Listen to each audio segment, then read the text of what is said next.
தினத்தந்தி செய்தி. மகளிர் உதவித்தொகை திட்டத்தில் சன்னி லியோன் பெயரில் மாதந்தோறும் ரூபாய் 1000 பெற்று மோசடி.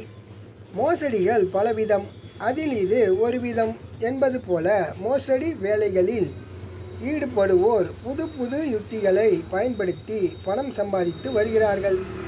அதில் சத்தீஸ்கர் மாநிலத்தில் நடந்த இந்த மோசடி சற்று கவர்ச்சிகரம் ஆனது. அது பற்றி பார்ப்போம். பெண்கள் உதவித்தொகை. தமிழகத்தில் தகுதி வாய்ந்த குடும்ப தலைவிகளுக்கு கலைஞர் மகளிர் உரிமை தொகை என்ற பெயரில் மாதந்தோறும் ரூபாய் 1000 வழங்கப்பட்டு வருகிறது. இதை பின்பற்றி பல்வேறு மாநிலங்களில் பெண்களுக்கு உதவித்தொகை வழங்கும் திட்டம் செயல்படுத்தப்பட்டு வருகிறது.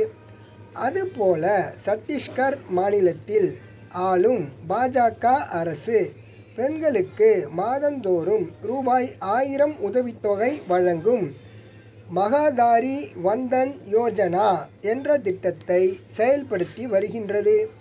சன்னி லியோன் பெயரில் கணக்கு. இந்த உதவித்தொகை பெண்களின் வங்கிக் கணக்கில் நேரடியாக செலுத்தப்படுகின்றது. கடந்த சில தினங்களுக்கு முன்பு இந்த திட்டத்தில் சேர்ந்துள்ள பயனாளிகளின் வங்கி கணக்கு விவரங்களை அதிகாரிகள் சரிபார்த்தனர். அப்போது பஸ்தர் மாவட்டத்தில் உள்ள தாலூரில் ஒரு வங்கி கணக்கை சரிபார்த்தபோது அதில் பயனாளியின் பெயர் சன்னி லியோன் என்றும் அவரது கணவர் பெயர் ஜானி சிங்ஸ் என்றும் குறிப்பிடப்பட்டு இருந்தது. பிரபல கவர்ச்சி நடிகை சன்னி லியோன் பெயர் பயனாளிகளின் பட்டியலில் எப்படி வந்தது என்று அதிர்ச்சி அடைந்த அதிகாரிகள் அதனை ஆய்வு செய்தனர். அப்போது அதே ஊரைச் சேர்ந்த வீரேந்திர ஜோஷி என்பவர் போலி ஆவணங்கள் மூலம் ஆன்லைனில் சன்னி லியோன் பெயரில் கணக்கு தொடங்கியிருந்தது கண்டுபிடிக்கப்பட்டது. 10 மாதங்களாக உதவித்தொகை.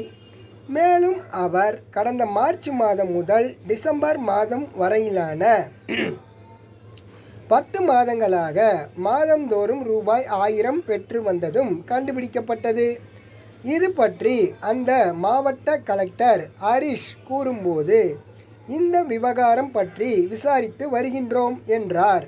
இது பற்றி மாவட்ட நிர்வாகத்திடம் இருந்து புகார் வந்தால் நடவடிக்கை எடுக்கப்படும் என்று போலீஸ் அதிகாரி ஒருவர் தெரிவித்தார். இந்த மோசடி சத்தீஸ்கர் மாநிலத்தில் பரபரப்பை ஏற்படுத்தியுள்ளது. வேறு செய்திகளுடன் அடுத்த வீடியோவில் சந்திப்போம் நண்பர்களே.